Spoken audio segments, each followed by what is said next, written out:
ಈ ಆಲಯದ ನಡೆಸ್ತಾರೆ. ಅದಕ್ಕಾಗಿ ನಾವು ಪ್ರಾರ್ಥನೆ ಪೂರ್ವಕವಾಗಿ ನಾನು ಮನವರು ಪಾಸ್ಟರ್ ಅಂದರೆ ವಾಕ್ಯ ಹಂಚಲಿಕ್ಕೆ ಬರಬೇಕೆಂತ ಕೇಳಿಕೊಳ್ತೀನಿ. ಮುಂದೆ ಬರುವಾಗ ನಾವು ಕೈಗಳನ್ನು ತಟ್ಟಿ ದೇವರಿಗೆ ಮಹಿಮೆ ಪಡಿಸೋಣ. ಮುಂದಿನ ಸಮಯ ಅಷ್ಟು ಮನವರಿಗೆ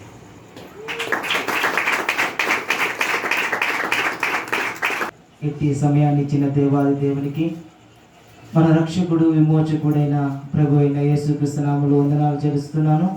అదే రీతి ఈ యొక్క గొప్ప అవకాశం ఇచ్చిన మన కర్ణాటక బైబిల్ సెమినరీ డైరెక్టరు మరియు డాక్టర్ క్యాంప్ సంఘాన్ని కాపరి మళ్ళీ సింధలూరు ఏరియా చైర్మన్ అయిన జాన్ ఎరిసాయి గారికి వందనాలు చెల్లిస్తున్నాను.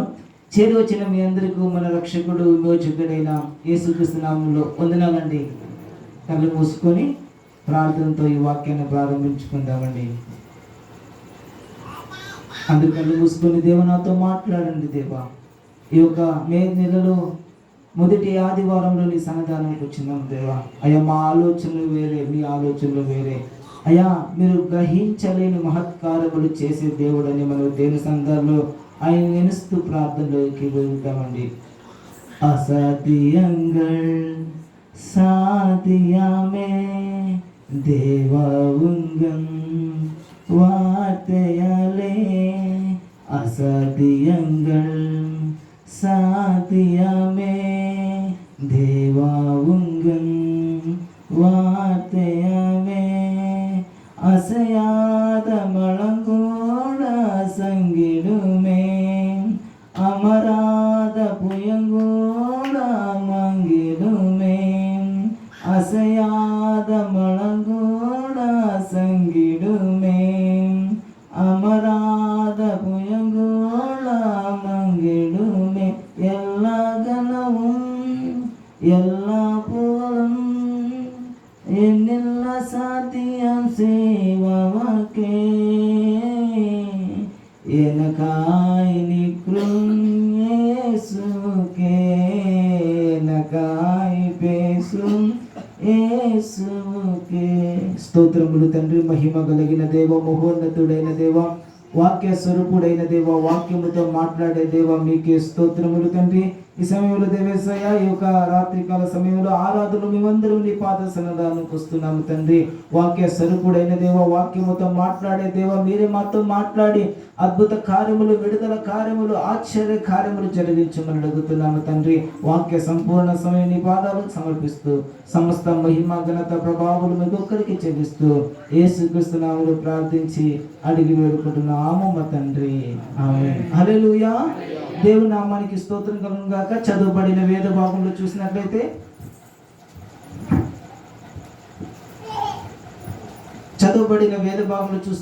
యోబు రాసిన గ్రంథము 37వ అధ్యాయము మొదటి 10 వచనాలు చూసినట్లయితే పరిస్థితిలో ఉన్నాడు అనమాట.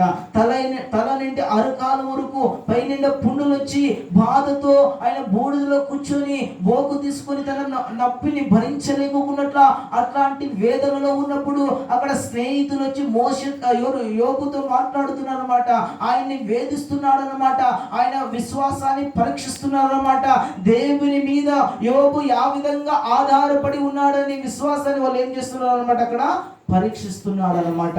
అయితే ఈరోజు మనం ధ్యానించే అంశం ఏమంటే 37వ అధ్యాయంలో 5వ వచనం ఎవరైనా చదువుతారా తెలుగులో? 37 5వ వచనము. దేవుడు ఆశ్చర్యముగా ఉరుము ధ్వనిని చేయును, మనము గ్రహింపలేని గొప్ప కార్యములను ఆయన చేయును. బాగా అర్థం చేసుకోండి. మనము గ్రహింపలేని గొప్ప కార్యములు దేవుడు చేసేవాడుగా ఉంటాడు అన్నమాట. ఈ రోజుల్లో మన జీవితంలో మనం అనేక సార్లు ఆలోచిస్తుంటాం అన్నమాట. నా జీవితము ఇంతే, నా కుటుంబము ఇంతే, నాను మ్యారేజ్ చేసుకుని ఈ కుటుంబాలకు వచ్చినాను, నా కుటుంబము ఇంతే, నా పరిస్థితి ఇంతే, నా బిడ్డలు ఇంతే, నా భర్త ఇంతే, నా భార్య ఇంతే, నా సంఘము ఇంతే అని మనము గ్రహిస్తున్నాము. మన ఆలోచనలు ఇవే విధంగా ఉన్నాయన్నమాట. అయితే అక్కడ యోబు స్నేహితుడు యోబుతో మాట్లాడుతున్నాడు. మన గ్రహింపుల కంటే దేవుడు అద్భుత కార్యములు చేసే దేవుడుగా ఉన్నాడు అన్నమాట. ఈరోజు దేవుని గ్రహింపులోకి మనం రావాలి. దేవుని స్వరాన్ని వినే వాళ్ళుగా ఉండాలి. ఈరోజు దేవుని వాక్యము అంశం ఏమంటే మన జీవితంలోన దేవుని పాత్ర. ఈరోజు దేవుని వాక్యము ఈ ఒక 10 వచనాల్లో మనం చూసినట్లయితే దేవుని అంశం ఏమంటే మన జీవితంలోన దేవుని పాత్ర, అంటే దేవుని ఒక కార్యము. మన జీవితంలో దేవుని కార్యాన్ని మనం ఎలా విధంగా గుర్తించాలి? మొదటిగా ఏమి గుర్తించాలంటే మన జీవితంలో దేవుని స్వరాన్ని గుర్తించే వాళ్ళుగా ఉండాలి. రెండోదిగా మన జీవితంలో ఏమి గుర్తించే వాళ్ళుగా ఉండాలంటే ఆయన సర్వ అధికారాన్ని గుర్తించే వాళ్ళుగా ఉండాలి. మూడోదిగా మన జీవితంలో ఏమి దేవుని గుర్తించాలంటే ఆయన కార్యములని గుర్తించాలి. చెప్తారమ్మా? అప్పుడు 3 విషయాలు మీకు చెప్పేశాను. మన జీవితంలో దేవుని కార్యము ఏమి అనేది ఒక టాపిక్. దాంట్లో 3 విషయాలు. మొదటి విషయం ఏమి? దేవుని స్వరాన్ని మనం గుర్తించే వాళ్ళగా ఉండాలి. రెండోది దేవుని సర్వాధికారాన్ని, సార్వభౌమత్వాన్ని మనం గుర్తించే వాళ్ళగా ఉండాలి. మూడోది దేవుని కార్యము మన పట్ల ఏమనేది మనము గుర్తించాలి. మొదటి అంశం మనం చూసినట్లయితే దేవుని స్వరాన్ని మనం గుర్తించే వాళ్ళగా ఉండాలి. ఈ రోజుల్లో చూడండి, మీకు అందరికీ తెలుసు, పల్లెటూరులో ఉంటారు కదా. పల్లెటూరులోనే సేన్లోనే గొర్రెలు కాసే వాళ్ళు ఏం చేస్తారంటే తన స్వరాన్ని కాపల స్వరాన్ని గొర్రెలు ఏం చేస్తాయంటే వింటాయన్నమాట. అంటే మనం పిలిస్తే వస్తాయా గొర్రెలు? ఎందుకంటే ఆ గొర్రెల కాపరైన స్వరాన్ని గుర్తించే వాళ్ళుగా ఉన్నాయన్నమాట. ఇంకొకసారి చూసినట్లయితే పారువాళ్ళు సాకిన వాళ్ళు చూసారా? పారువాళ్ళు సాకిన వాళ్ళు విజిలేసేదనే పారువాళ్ళు వస్తాయన్నమాట. ఒకటి కోళ్ళు సాకిన వాళ్ళు చూస్తున్నారా? ఆ కోళ్ళు యజమాని ఆయన విజిల్ వేస్తే ఆ కోళ్ళు ఇంటి దగ్గరకు వస్తాయి అన్నమాట. చూడండి, పక్షులు, ప్రాణులు, మూగ జంతువులు, గొర్రెలు ఇవన్నీ ఒక మనిషిని స్వరాన్ని వింటున్నాయి. అయితే ఈరోజు మనం దేవుని స్వరాన్ని వింటున్నామా? దేవుని స్వరానికి మనము విధేయులయ్యి ఆ స్వరమును చెప్పిన మాటలు విని తన ప్రకారంగా పాలిస్తున్నామా? సరే, దేవుని స్వరాన్ని మనం ఆ విధంగా కనిపెట్టాలి. దేవుని స్వరము యా విధంగా వస్తుంది? చెట్లో ఇంటూ వస్తుందా? సూర్యుల్లో ఇంటూ వస్తుందా? చంద్రుల్లో ఇంటూ వస్తుందా? ఆకాశంలో ఇంటూ వస్తుందా? బండ సందలో ఇంటూ వస్తుందా? దేవుని స్వరము యా విధంగా వస్తుంది? దేవుని స్వరము యా విధంగా వస్తుందంటే పరిశుద్ధమైన బైబిల్ గ్రంథములో ఇంటూ వస్తుంది అన్నమాట.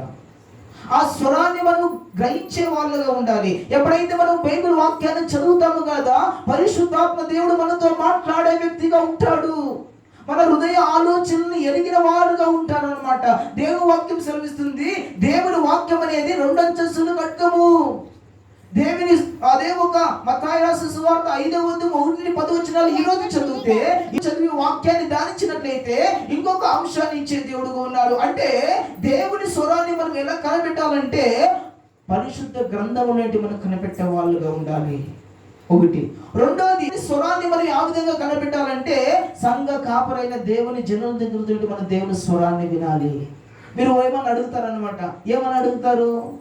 అయ్యగారు, ఇట్లాంటి పని చేయాలనుకున్నాం అయ్యగారు, ఎలా మీ ఆలోచన ఏమి? అయ్యా, ప్రార్థన చేసి చెప్పండి అయ్యా అని మీరు అడుగుతారు. అప్పుడు అయ్యా మంచిగా చెప్తారనమాట. మీరు అప్పుడు ఏం చేస్తారు? అయ్యా మాట వదిలేసి మీ దావలో పోతారు అనమాట. అందుకే బైబిల్లో చూసినట్లయితే అననీయ సఫీరా అక్కడ అపోస్తలుడైన పౌలు దగ్గరికి, పీటర్ దగ్గరికి వస్తున్నారనమాట. వచ్చి ఏమని అడుగుతున్నారంటే, మేము ఇంతే చేను అమ్మనాము, ఈ డబ్బులన్నీ తీసుకొని వచ్చినాము. అక్కడ పరీక్షిస్తున్నాడు దేవుని స్వరాన్ని. దేవుని స్వరాన్ని పరీక్షించే సమయంలో వచ్చి అక్కడ అడుగుతున్నప్పుడు ఏం చేస్తున్నారంటే, ఇందుకేనా మీరు అమ్మనారు? అవునయ్యా, మేము ఇందుకే అమ్మనాము. అయితే అక్కడ ఇంట్లో డబ్బులు దాచిపెట్టి వచ్చారనమాట. అప్పుడు అంటాడు దేవుడు అంటాడు, నువ్వు నన్ను మోసం చేయలేదు, పరిశుద్ధాత్మ దేవుణ్ణి మోసం చేశావు. అందుకే ఏమవుతుంది? నీ డెడ్ బాడీ, 2 డెడ్ బాడీ ఏమాయా చేనులోకి పోయి డెడ్ బాడీలు మూస్తున్నాను అనమాట. ఈరోజు మనం దేవుని స్వరాన్ని ఆ విధంగా వింటున్నాము. ఒకవేళ దేవుని స్వరాన్ని వినిన తర్వాత ఆ దేవుని స్వరానికి లోబడుతున్నామా?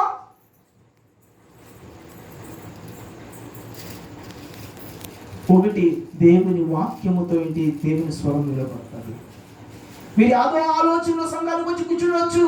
మీ కుటుంబంలో ఉండే కష్టాలు, మీ సంఘంలో ఉండే ఉండొచ్చు. అయితే దేవుని సేవకుడు ముఖాంతరంగా మాట్లాడేటప్పుడు అయ్యో ఈ పొద్దు వాక్యం నాతోనే మాట్లాడింది, అయ్యారు ఈరోజు నాతోనే మాట్లాడినారు మీరు వాక్యము. ఈరోజు ఎడుగులూరులో కూడా వాక్యం చెప్తే ఒక బ్రదర్ వచ్చి అయ్యా నాతో ఈరోజు వాక్యం మాట్లాడింది అయ్యా, మాట్లాడింది కరెక్ట్. అది ఎన్ని రోజులు పెట్టుకుంటాడో ఏమో కథ, ఆ వాక్యాన్ని ఎన్ని రోజులు పాటిస్తాడో ఏమో కథ. ఈరోజు మనము వయసులో పెరుగుతున్నాము, ఆలోచనలో పెరుగుతున్నాము, విద్యాభ్యాసంలో పెరుగుతున్నాము, మన ఆత్మిక స్థితిలో పెరుగుతున్నామా? అయ్యా రాత్రి నాకు దయ్యాల కనుసలు వస్తున్నాయ్యా, అయ్యా రాత్రి అయ్యా నాకు వాళ్ళు గెజ్జల సమయం నిలబడుతుందయ్యా, అయ్యా రాత్రి నాకు ఇట్లాంటి సమయం నిలబడుతుందయ్యా అమ్మంటది. నీకు చెప్తే వాళ్ళు ఇట్లా పయ్యేటప్పుడు వాళ్ళ ముఖాన్ని చూడొద్దని చెప్తే నువ్వు వాళ్ళ ముఖాన్ని చూసినావు, ఇప్పుడు రాత్రి కష్టమైంది. ఇంకా నన్ను వేరే వేరే జోక్స్ చేసే కాదు, ఎందుకంటే అంగి ఉంది నా పిల్ల, ఓకేనా? చెప్తే ఈ విధంగా మనం వాళ్ళని నేర్పిస్తున్నాం పిల్లలకి. నీకు రాత్రిలో అన్ని సౌండ్ వినపడుతున్నాయి, దేవుని సౌండ్ నీకు వినపడుతుందా? దేవుని స్వరము నీకు వినపడుతుందా? పరిశుద్ధాత్మ దేవుడు నీతో మాట్లాడుతున్నాడా? అయ్యా అది మాత్రం నువ్వు అడిగకపోవద్దు. గెజ్జిన సౌండ్ వినపడితే రేపు చర్చికి రాము, మనము ఎక్కడికి పోతాము? తాయితం ఇచ్చే తాడికి వెళ్తాము.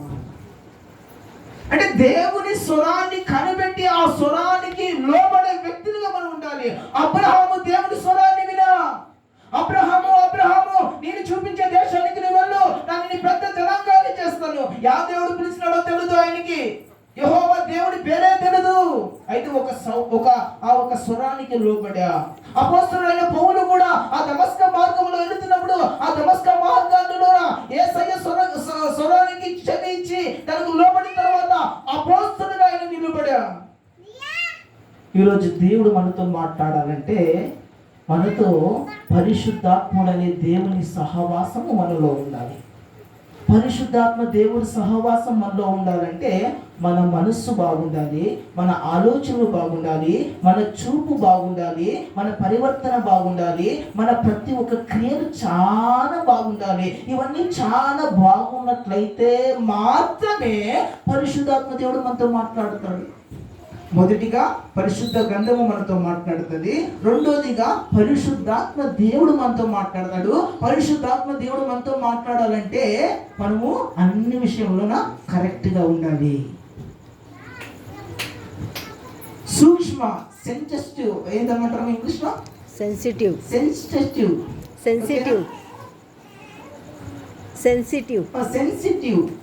ఈ పుట్టిన పిల్లోడిని ఎత్తుకోవాలంటే చాలా సూక్ష్మంగా ఎత్తుకోవాలి. కరెక్టా? చేతిలోన ఒక ఆవు గింజంత బంగారాన్ని తీసుకోవాలంటే చాలా సూక్ష్మంగా తీసుకోవాలి. కింద మొన్నలో పడిందంటే ఆ బంగారం మనకేమైందో కనబడదు.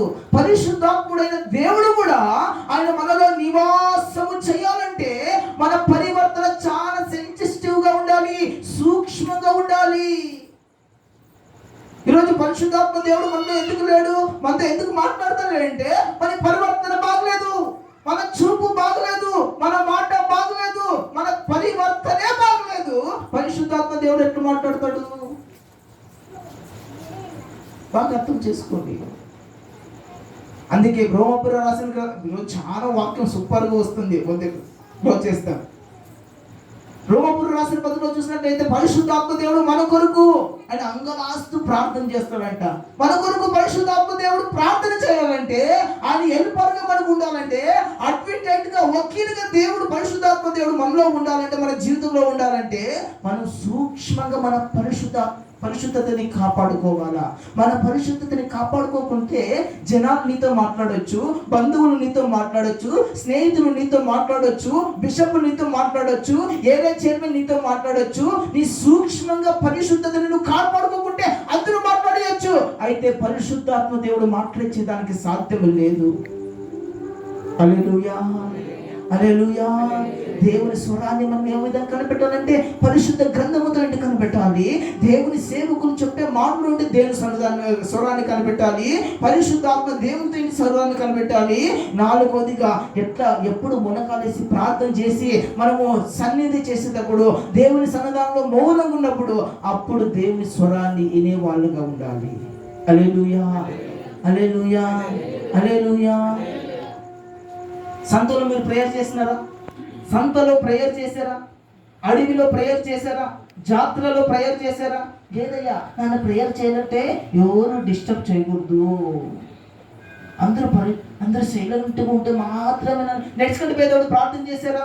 గాడి తోలేటప్పుడు ప్రార్థన చేశారా? బస్సులో అయ్యేటప్పుడు ప్రార్థన చేశారా? ఎప్పుడు 24 గంటల సేపు దేవుడితో మనం కనెక్ట్ అయి ఉండాలి. నేను ఎప్పుడు గాడి తోలేటప్పుడు చాలా సంతోషం పడతాను అనమాట.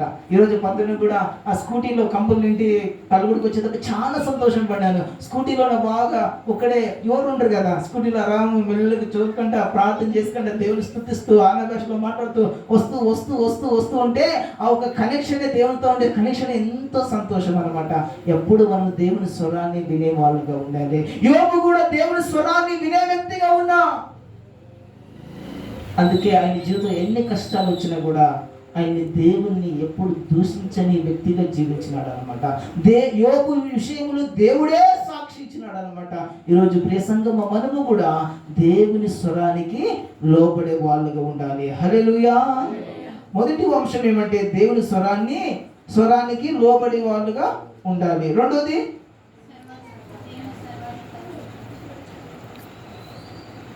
రెండోది ఏమంటే దేవుని సర్వభౌమత్వముని నమ్మే వాళ్ళుగా ఉండాలి. ఆయన సర్వవ్యాపి, సర్వశక్తిమంతుడు, సర్వాధికారి, నిన్న నేడు నిరంతరము మారని దేవుడు. చూడండి, ఆయన ఆదిలో చూసినట్లయితే భూమి ఆకాశములను నిర్మించిన దేవుడుగా ఉన్నాడు మాటతో. ఆయన సర్వభౌమత్వం బైబిల్లో చూసినట్లయితే ఈ రోజుల్లోనే అందరూ ఏం చేస్తున్నారంటే బోర్వేలు వదిలితే చాలు భూకంపం అయిపోతుంది, ప్రపంచం అంతా అల్లకల్లోలం అయిపోతుంది అన్నమాట. మీకు అందరికీ తెలుసు యా సిటీ అది అమెరికా దగ్గర లాస్ ఏంజలీస్. ఆ అమెరికాలోన దేవుడు సర్వభౌమాన్ని చూపించాడు అనమాట. అక్కడ జెండర్ ఆ వ్యక్తిని ఏం చేశారంటే 12 మంది శిష్యులుగా కూర్చోపెట్టి నడి మీద యేసు స్వామిగా కూర్చోపెట్టి వాళ్ళ పిచ్చి పనులు చేశారనమాట. దేవుడే లేడు ఈ సిటీలో అని చెప్పినాడు అనమాట. మేమే అంత మా సామ్రాజ్యమే అని చెప్పినాడు అనమాట. అయితే అక్కడ దేవుడు ఏం చేశానంటే తన సర్వభౌమత్వాన్ని చూపించినాడు అనమాట. చేసి కొన్ని రోజులకే సిటీ అంతే బొగ్గు అయిపోయింది, కర్రగా మస్సు అయిపోయింది, అంత అగ్నితో సర్వనాశనం అయిపోయింది. ప్రియ సంగమ, ఈ రోజు కూడా మన దేవుడు సర్వశక్తిమంతుడైన దేవుడుగా ఉన్నాడు, సర్వవ్యాపి అయిన దేవుడుగా ఉన్నాడు, సర్వభౌమత్వాన్ని కాపాడే దేవుడుగా ఉన్నాడు. తన మరాదికి ఎప్పుడైనా దక్కము కలిగిందా? ఆయన ఊరికే ఉండే దేవుడు కాదు, ఆయన రోషము కలిగిన దేవుడు. నువ్వు ఆ విషయంలోనే అలక్ష్యము చేయి, దేవుని విషయంలో అలక్ష్యము చేయొద్దు. దేవుని విషయంలో అలక్ష్యము చేయొద్దు. సంఘ కాపరి విషయంలో అలక్ష్య చేయొద్దు.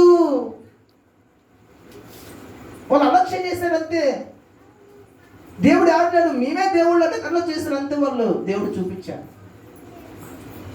ఇడీ అమెరికా దేశంలోనే చాలా కాస్ట్లీ అయిన ఒక ప్రాంతం అంటే ఆ ప్రాంతమే, చాలా సెలబ్రేట్లు జీవించే ప్రాంతం ఏమంటే ఆ ప్రాంతమే. ఆ ప్రాంతాన్నే వదిలే దేవుడు. హల్లెలూయా. బైబిల్ వాక్యం ఏం చెప్తుందంటే దేవుడు ప్రేమించే వాళ్ళని అందరూ నాకు కనపడదు అనమాట. అంతా ప్రేమించే వాళ్ళని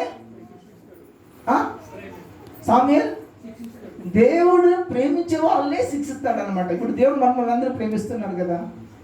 ఒకవేళ మనం దేవుని మార్గాన్ని వదిలేస్తే, ఆయన సర్వశక్తిని మర్చిపోయి ఆయన విరుద్ధంగా మాట్లాడినట్లయితే దేవుడు ఏం చేస్తాడు? శిక్షిస్తాడు. అందుకని ఎన్నే కష్టాలు వచ్చినా నువ్వు నమ్మికైన దేవుణ్ణి మర్చిపోవద్దు. బైబిల్లో చూసినట్లయితే చాలా మంది దేవుని సర్వభౌమత్వాన్ని చూపుతున్నాడు అన్నమాట. కీర్తనలు అన్నీ చూసినట్లయితే, యేసాయా రాసిన ప్రవచన గ్రంథం చూసినట్లయితే దేవుడు ఎట్లాంటి దేవుడు అని అక్కడ తెలియపరుస్తున్నారు అన్నమాట. ఒక వాక్యం చదవండి. యోబు రాసిన గ్రంథము 13వ అధ్యాయము. ఆ, ఆయన సన్నిధిని ఆ. ప్రవర్తన న్యాయమని రుజువుపరచును. చాలు చాలు, ఇంకోసారి చదవండి. ఇదిగో ఆయన నన్ను చంపినను నేను ఆయన కొరకు కనిపెట్టుచున్నాను. ఆయన సన్నిధిని నా ప్రవర్తనను న్యాయమని రుజువుపరచును. చాలు చాలు. దేవుణ్ణి విశ్వసించడము అంటే మనము ఏది మంచిదో ఆయనకి తెలుసని నమ్మడము, మనము దానిని చూడలేనప్పుడు కూడా నమ్మడము. హల్లెలూయా, హల్లెలూయా. దేవుణ్ణి విశ్వసించేదంటే ఏంటంటే ఏది మంచిదో ఆయనకి తెలుసు. దేవుణ్ణి మనం దేవుని సర్వభౌమత్వాన్ని ఆ విధంగా గ్రహించుకుందామంటే నా జీవితంలో ఏ భౌమత్వాన్ని ఎప్పుడు మర్చిపోకూడదు. ఆయనకి ఇచ్చే మర్యాద మనము ఎప్పుడు ఇచ్చే వాళ్ళుగా ఉండాలి. మూడో విషయం ఏమమ్మా? ఆయన కార్యములను కరెక్ట్గా మాట్లాడాలి. ఏ మూడోది? దేవుని కార్యములను కార్యములని చెప్పానా?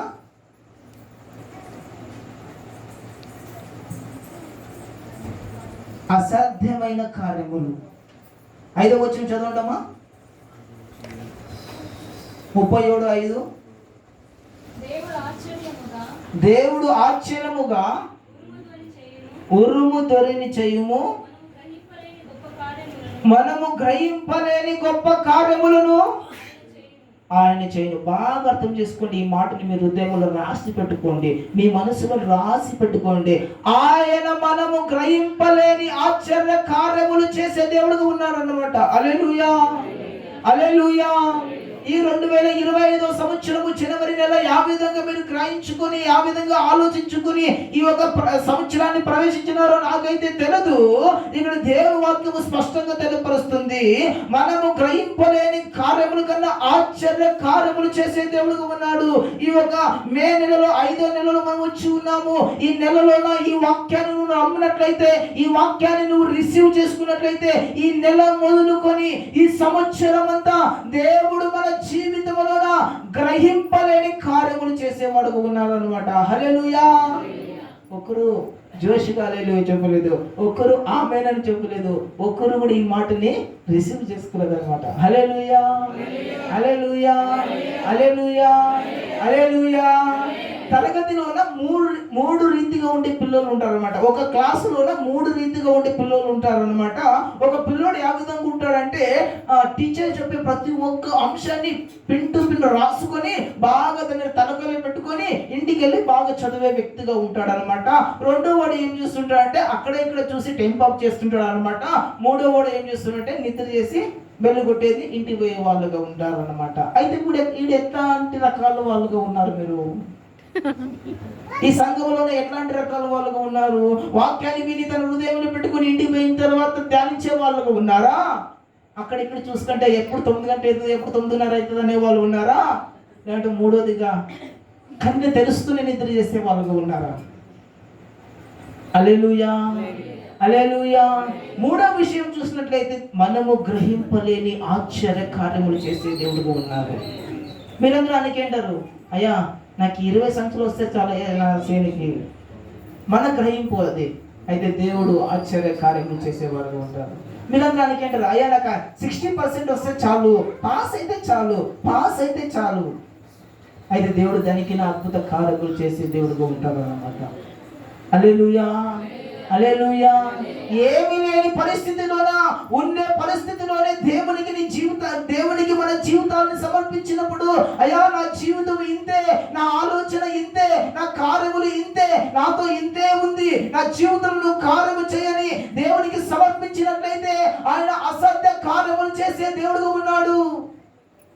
ఈరోజు ఎలుగునూరులో ఇదే వాక్యము. అక్కడ ఒక విధురాలు, ఆమె ఏమీ లేదు, కొద్దిగా పిండే కొద్దిగా నూనె ఉంది, అది తిని తన కొడుకు ఆయన తినే చనిపోవాలి. అయితే ఒక ప్రవక్త ఏం చేస్తున్నాడంటే మొట్టమొదటిగా ఆ రొట్టె చేసుకొని వచ్చి నాకు కీ అన్నప్పుడు ఆయన ఆ మాటకి లోబడి ఆ రొట్టె నుంచి తీసుకెళ్ళిన తర్వాత ఆ ఒక కరువు కాలం అంతా వాళ్ళ ఇంట్లోన పిండికి కరువు లేదు, నూనెకి కరువు లేదు. ఏమనికేంది ఆయన గ్రహింపు ఏముందంటే ఈ రొట్టెని చేసుకుని తిని నేను నా కుమారుడు చనిపోవాలనేది ఆయన గ్రహింపు, ఆయన ఆలోచన అదే. అయితే దేవుడు ఆయన జీవితంలోన గ్రహింపలేని కార్యములు చేశాడు. హల్లెలూయా చెప్పండి, దేవుని స్తోత్రం చెప్పండి. హల్లెలూయా, హల్లెలూయా. నాకేం హల్లెలూయా చెప్పొద్దండి, దేవుడికి చెప్పండి. హల్లెలూయా చెప్పి ఆమెని చెప్తే మీరు దేవునితో కనెక్ట్ అయి ఉన్నారు అన్నమాట. లేదంటే ఎప్పుడు ద్రాక్షరసం ఇస్తారు, ఎప్పుడు రొట్టె ఇస్తారు, పోవాలనే ఆలోచనలో ఉండదండి. అయిపోయి ఇంకొక హాఫ్ అన్ అవర్ అయితే మీ ఇంట్లో మీరు ఉంటారు, మా అమ్మ మాకు బైబిల్ కాలేజ్లో మేము ఉంటాము. అయితే ఉన్నత కాలం అంతా హెచ్చరికగా ఉండండి, మెలకువతో ఉండండి. ప్రియ సంగమా, మెలకువతో ఉండండి. బైబిల్లో చెప్తుంది, ఒక రోజు ఏమైందంటే ఒక కుటుంబ ప్రార్థన అన్న. బైబిల్లో కథ చెప్తున్నాను, అని వేరే కథ చెప్తాను. కుటుంబ ప్రార్థన ఉన్నట. కుటుంబ ప్రార్థన ఉంటే ఒక పుల్లోడు ఏం చేసినాడంటే పని పోయినాడు, యాటి పోయినాడు, మనకైతే బాగా పని పోయి వచ్చి ఆయన అలసిపోయి వచ్చి కిటికీ పక్కలో నిద్ర చేస్తున్నాడంట. పాస్టర్ వాక్యం చెప్తుంటే ఏం చేస్తున్నాడంటమ్మా, ఏమో పాస్టర్ తిడతానని కుటుంబ ప్రార్థనకు వచ్చినాడు. మనకైతే తెలియదు కదా, కొంతమంది అట్లా ఉంటారు, పాస్టర్ తిడతాడు, పాస్టర్ తిడతారని వచ్చి కిటికీ పక్కన లేకుంటే బీరువా పక్కన కూర్చొని నిద్ర చేస్తుంటారు అనమాట. ఆయన నిద్ర చేస్తున్నాడు, కిటికీల కింద పడి ప్రాణం పోతుంది ఆ వ్యక్తిది. చూడండి ఎట్లా ఉండాలో మనకు తల లేదు అనమాట. సంఘంలో ఉన్నప్పుడు మెలుగుతూ ఉండండి. సంఘంలో ఉన్నప్పుడు దేవుని ఆశీర్వాదము కొరకు వేచి ఉండండి. సంఘంలో ఉన్నప్పుడు దేవుడు మనతో ఏం మాట్లాడుతానే ఆ స్వరాన్ని గ్రహింపే వాళ్ళుగా ఉండండి. ప్రియ సంఘమా, ఆ విధవరాలు గ్రహించే కార్యము కొత్తగా ఉంది. ఆ రొట్టెని తిని నా కొడుకు చనిపోవాలనే గ్రహింపులో ఉంది, అట్లాంటి ఆలోచన ఉంది. అయితే దేవుడు గ్రహింపలేని కార్యములు చేసి ఆ దేశం అంతా కరువు ఉన్నప్పటికీ కూడా, ఆ గ్రామం అంతా కరువు ఉన్నప్పటికీ కూడా ఆ విధవరాలు ఇంట్లోన కరువే లేదు. ప్రియ సంగమా, అబ్రహాం అనుకుంటున్నాడు, అయ్యో ఇప్పుడు నేను నా గాడిని, నా సేవకుల్ని, నా ఈసాకుని, కట్టెలని, బెంకి ఏమంటారు, అగ్నిని అన్ని తీసుకొని పోతున్నారు, ఆ కొండ ఎక్కుతున్నారు. తిరిగి వచ్చేటప్పుడు నేను ఒక్కడే వస్తాను. సారమ్మకి ఏమి చెప్పాలో అని అట్లాంటి ఆలోచనలోన తన ఆలోచనలో వెళుతున్నాడేమో. అయితే ఆ కొండ మీద ఎక్కి దేవుణ్ణి ఆరాధించే సమయంలోన ఆ పిల్లోని మీద ఏమి చేయొద్దని చెప్పి గ్రహింప కార్యములు చేస్తాడు. హల్లెలూయా, హల్లెలూయా, హల్లెలూయా, హల్లెలూయా. దేవుని నామానికి స్తోత్రం కలుగును గాక. యాకోబు తన తండ్రితో మోసమైన ఆశీర్వాదాలు పొందుకొని లాబాను ఇంటికి, తన మామ ఇంటికి ఓడిపోతున్నాడు. నా పరిస్థితి ఇంతే, నా కుటుంబానికి వెళ్ళను, నా అమ్మను చూడను, మా నాన్నని చూడను, నాకు మోసముతోనా ఆశీర్వాదాన్ని తీసుకొని మామ ఇంటికి వెళ్తున్నాను అని వెళ్ళిపోతున్నాడు. ఎవరు? యాకోబు అక్కడ 14 సంవత్సరాలు వాళ్ళ మామూలు ఇంట్లో పని చేసిన తర్వాత దేవుడు తిరిగి వచ్చేటప్పుడు ఆయన ఇశ్రాయేలుగా మార్చినాడు అనమాట. 12 గోత్రములుగా ఆయన మార్చినాడు అనమాట. ఇది ప్రపంచంలో బలిష్టమైన దేశం ఎక్కడైనా ఉందంటే అది ఇశ్రాయేలు దేశము. హల్లెలూయా. ఈరోజు నువ్వు గ్రహిస్తున్నావా? అయ్యో నా కుటుంబం ఇంతే. ఈరోజు బైబుల్ కాలేజ్కి వచ్చిన మీరు కూడా గ్రహిస్తున్నారా? నా ఆలోచనలు ఇంతే, నా బతుకు ఇంతే, నా ఇట్లా ఉంటాను, నా ఇట్లా అయిపోతానని ఆలోచిస్తున్నావా? నువ్వు అలాగా ఆలోచిస్తుండొచ్చు. ఇదే సమయంలోన నీ జీవితాన్ని దేవుని సన్నిధానంకి ఇచ్చినట్లయితే ఆయన గ్రహింపలేని కార్యములు చేస్తాడు. ఆయన ఆ విధవరాలు జీవితంలో చేసిన అద్భుత కార్యములు మన జీవితంలో చేస్తారు. అబ్రహాము జీవితంలో చేసిన కార్యములు మన జీవితంలో చేస్తాడు. అదే విధంగా యాకోబు జీవితంలో చేసిన కార్యం మన జీవితంలో చేస్తాడు. యాకోబు ఒక రోజు మోసగాడుగా ఉన్నా, తన ఇంటిని విడిచిపెట్టి వెళ్ళిన వ్యక్తిగా ఉన్నా, ఈరోజు మనం మోసగాళ్ళలో ఎండొచ్చు, పాపంలో ఎండొచ్చు. దేవునికి, సంఘానికి, సంఘ కాపురికి మనము తెలిసి తెలియక తప్పులు చేసి ఉండొచ్చు. ఈరోజు దేవుని సన్నిధానికి మనం సమర్పించుకున్నట్లయితే, మనము దేవుని కృపాన్ని, దేవుని శక్తిని మన జీవితంలో ఏమైందని గ్రహించుకుని ఆయన సన్నిధానంలో మనం సమర్పించినట్లయితే ఆయన గ్రహింపలేని కార్యములు మన మధ్యలో చేసే వాళ్ళు ఉన్నారు. నమ్మే వాళ్ళందరూ హల్లెలూయా, హల్లెలూయా. దేవుడి వాక్యాన్ని దీవించును గాక. ఆమేన్. అందరు కళ్ళు మూసుకుందామండి. మహిమ కలిగిన దేవ, మహోన్నతుడైన దేవ, వాక్యముతో మాట్లాడిన దేవ, మీకే స్తోత్రములు తండ్రి. అయ్యా మన జీవితంలో దేవుని పాత్ర ఏమని ఈరోజు మాకు తెలియపరిచినారు దేవా. మొట్టమొదటిగా మన జీవితంలో దేవుడు మన జీవితం దేవుని స్వరాన్ని మనం వినే వాళ్ళుగా ఉండాలి. ఆయన స్వరమై ఉన్నాడని తెలియపరిచిన దేవా మీకే స్తోత్రము. రెండోది దేవుని సర్వభౌమత్వాన్ని గ్రహించుకోవాలని చెప్తూ ఉన్నారు, అందువల్ల మీకే స్తోత్రములు. మూడోది దేవుడు మన జీవితంలో పనిని ఏం చేస్తాడంటే మనము గ్రహించేది ఒకటైతే ఆయన గ్రహించాలని ఆ గ్రహికి మీరిన పెద్ద కార్యములు చేసే దేవుడిగా ఉన్నారని అయ్యా మాతో మాట్లాడిన దాని స్తోత్రములు. అయ్యా ఈ సమయంలో ఎవరు సమర్పించుకుంటున్నారు వాళ్ళందరినీ పేరు పేరుగా ముట్టండి, దీవించండి. వాళ్ళ జీవితాలని పాదాలకు సమర్పణ అయ్యా, నా జీవితం నీ పాదాలకు సమర్పణ కృప చూపించండి. సమస్త మహిమ ఘనత ప్రభావం మీకు ఒక్కరికి ఆలోపిస్తూ ఈ యొక్క ప్రార్థన మన రక్షకుడు విమోచకుడైన యేసుక్రీస్తు నామములో ప్రార్థించి అడిగి వేడుకుంటున్నాము మా తండ్రి, ఆమేన్.